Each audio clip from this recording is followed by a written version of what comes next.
Bonjour à tous. Après la Saône-et-Loire et la Côte d'Or, le Jura et le Doubs placés aujourd'hui en vigilance orange canicule. Les températures maximales seront comprises entre 33 et 34 degrés en pleine aujourd'hui, entre 30 et 33 degrés sur les plateaux. Préfectures, collectivités et hôpitaux appellent à rester attentifs aux personnes les plus vulnérables et isolées et à rester au frais les heures les plus chaudes.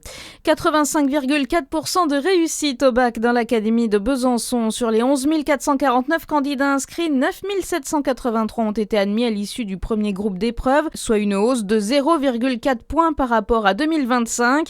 La réussite dans les filières technologiques et professionnelles progresse de 1,3 et 1,4 points par rapport à la précédente session. Un léger recul en revanche pour le bac général de 0,5 points et un taux de réussite à 90%. 930 candidats pourront se présenter aux épreuves de rattrapage.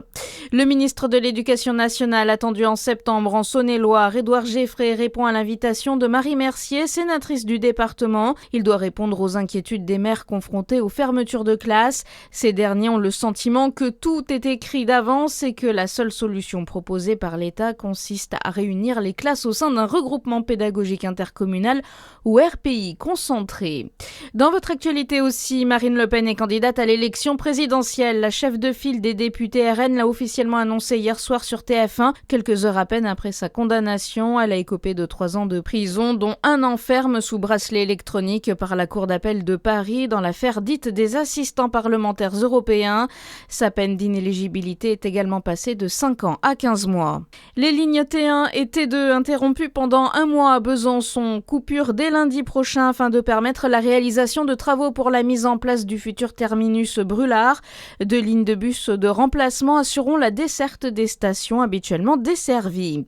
La Côte d'Or a d'incroyables talents, musiciens, peintres, photographes ou cuisiniers. Pour les découvrir, rendez-vous à l'écluse de la Charme à Saint-Victor-sur-Ouche cet été. L'association de gestion et d'animation de l'écluse de la Charme a fait de ce patrimoine un lieu de vie estival. Découverte avec son président Jean-Michel Desmeules. C'est quelque chose qui est quand même important depuis 1990. Donc c'est les foyers ruraux, l'éducation populaire. Donc ça permet de garder le lien avec l'ensemble des gens des villages environnants au départ.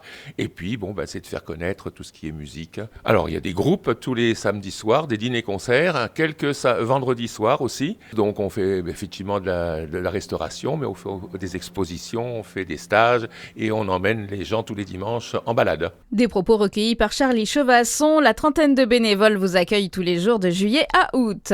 La fin hier des 8e de finale de la Coupe du Monde. L'Argentine se qualifie en renversant l'Égypte 3-2. La Suisse est venue à bout de la Colombie après les tirs au but. À suivre votre météo sur Fréquence Plus.